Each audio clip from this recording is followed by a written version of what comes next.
सुबह की आगाज़ हो चुकी है। आज की मौसम बहुत ही बढ़िया है और प्यारा भी है।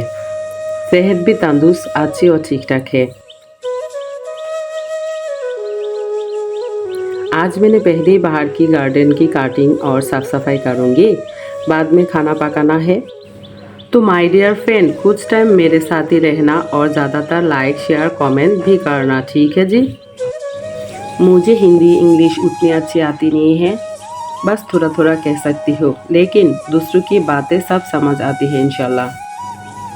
मेरे लाहौर की फ्रेंड, आपने बोला था मेरे सारे वीडियो आप देखते हो लेकिन समझ में आती नहीं है, क्योंकि आपकी भी इंग्लिश और बांग्ला नहीं आती है।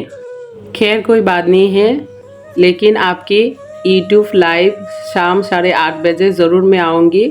मैं भी उतनी अच्छी नहीं बोल सकती हूँ, मुझे कुछ भी भूल हुई तो ज़रूर माफ़ करना।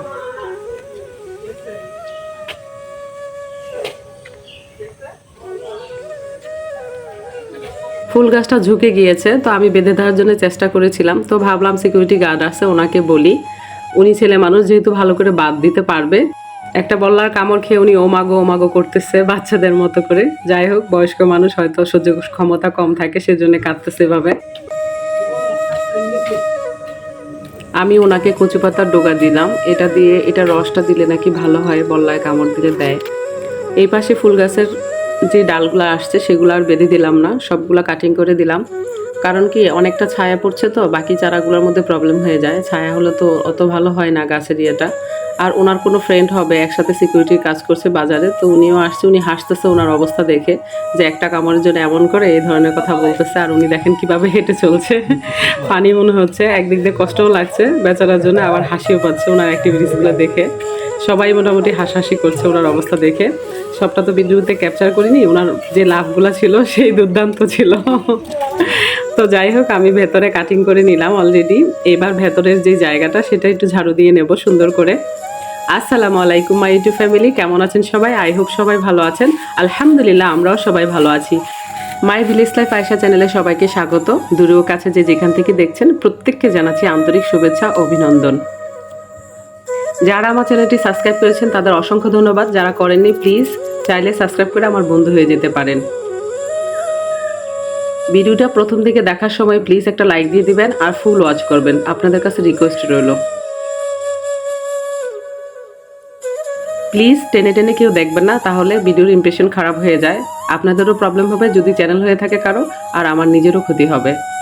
আমি নিজেও জানতাম না, এখন জানতে পারছি, তার জন্য আপনাদেরও বলে দিচ্ছি। लाहौर की फ्रेंड, आपकी फ्रेंड एंड फैमिली सबको मेरी तरफ से सलाम है और सबको कहेगा जी मेरे चैनल को सब्सक्राइब करने के लिए, ठीक है जी। দেখুন বল্লাটা আমার চুলের থেকে পড়ছে, ঘাড়ের মধ্যে ছিল, একটা কামড়ও দেয়নি, আলহামদুলিল্লাহ। আমি চুলায় গরু গোশত বসিয়ে দিব, সেজন্য তেলের মধ্যে পেঁয়াজ দিয়ে দিলাম, তারপর রসুন পেস্ট, আদা পেস্ট পরিমাণ মতো নিয়েছি, সেটা দিয়ে দিলাম। ভালো করে একটু নাড়াচাড়া করে হলুদের গুঁড়া, মরিচের গুঁড়া আর জিরার ফাঁকি দিয়ে ভালো করে কষিয়ে নেব। সামান্য একটু পানি দিয়ে দিব যেন মশলাটা পুড়ে না যায়। গরু গোশত রান্না করতে গেলে মাখিয়েও করতে পারেন, কষিয়েও করতে পারেন, যেভাবেই করবেন মনোযোগ দিয়ে করবেন, তাহলে খেতে ভালো হবে। এ পর্যায়ে এসে আমি একটু লবণ দিয়ে দিলাম, তারপর যে ধুয়ে রাখা গোশতগুলো ছিল সেই গোশতগুলো ছেড়ে দিলাম। এবার ভালো করে নাড়াচাড়া করব, একটু ভালো করে কষিয়ে নিব। কষানোর উপর স্বাদ অনেকটা ডিপেন্ড করে। বেশ অনেকটা সময় ধরে আমি কষিয়ে নিয়েছি, যেহেতু গরুর গোশত, মনে রাখবেন খুব ভালো করে কষিয়ে নিতে হবে, অনেকটা সিদ্ধ যেন কষানোর মধ্যে হয়ে যায়, তাহলে খেতে অনেকটাই স্বাদ হয়। এই পর্যায়ে এসে আমি পানি দিয়ে দিলাম পরিমাণ মতো করে, তারপর ঢেকে রেখে দিব।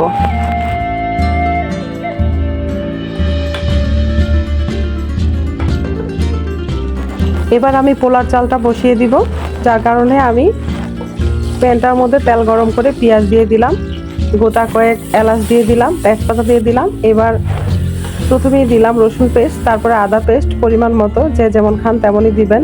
একটু লবণ দিয়ে দিলাম।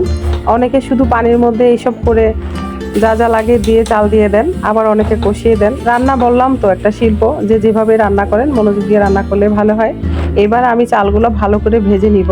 আর আমার এই চালগুলা মানে ক্ষেতের চাল, সব চালই ক্ষেতের হয়, মানে এটা গিফট হিসাবে পেয়েছিলাম আমি।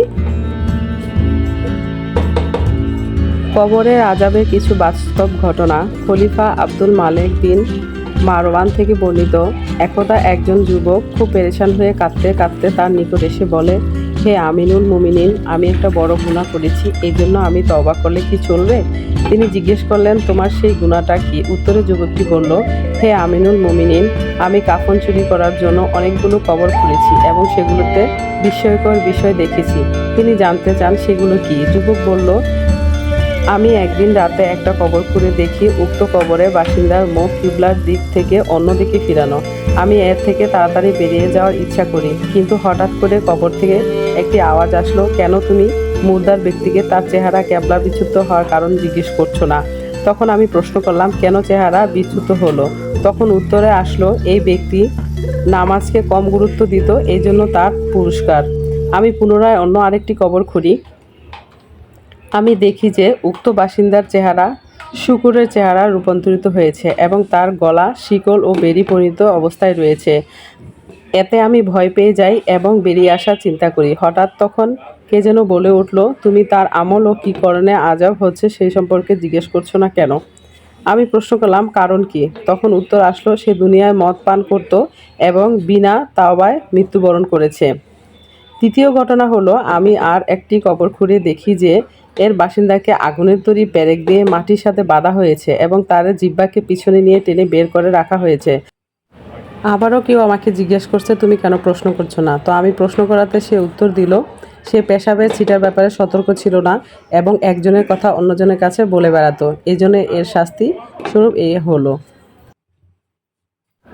আমাদের সবসময় ভয় করতে হবে কবরের আযাবকে, ভয় করতে হবে আল্লাহ একজন আছেন, তিনি ছাড় দেন কিন্তু ছেড়ে দেন না। তো আলহামদুলিল্লাহ আমার 2টা রান্না শেষ হয়ে গেছে। এবার মুরগির গোশত বসাবো, কারণ আমার বড় ছেলেটা গরু গোশত খায় না। তো ওর জন্য যখনই গরু গোশত আমি রান্না করি, ওর জন্য আলাদা করে আমার মুরগি করতে হয়। আজকে আমি মুরগি গোশতের মধ্যে একটু নারকেল বাটা দিব।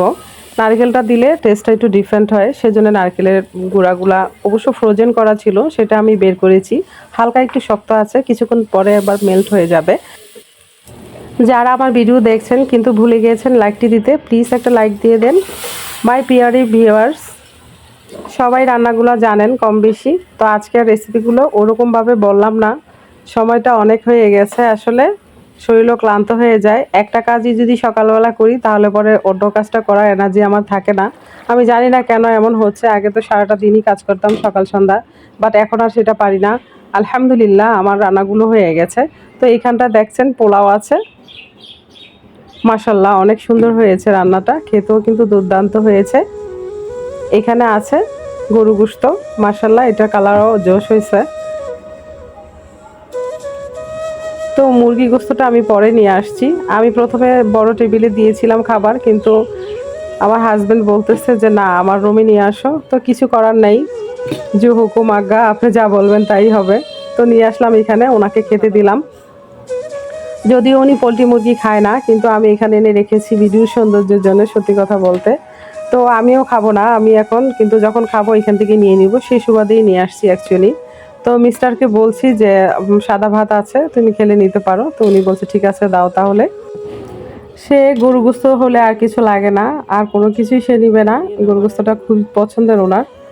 তো বন্ধুরা, আমার ভিডিওগুলো যদি ভালো লেগে থাকে তাহলে অবশ্যই লাইক কমেন্ট শেয়ার করবেন, পাশে থাকা বেল আইকনটি ক্লিক করে দিবেন যেন নেক্সট ভিডিও পোস্ট করার সাথে সাথে নোটিফিকেশনটি পেয়ে যান। তাহলে আজকের মতো এখানেই রাখছি, দেখা হবে নেক্সট কোনো ভিডিওতে। ভালো থাকবেন, সুস্থ থাকবেন, পরিবারকে সময় দিবেন। তাহলে রাখছি, দেখা হবে নেক্সট ভিডিওতে। অবশ্যই পজিটিভ থাকবেন। আল্লাহ হাফেজ।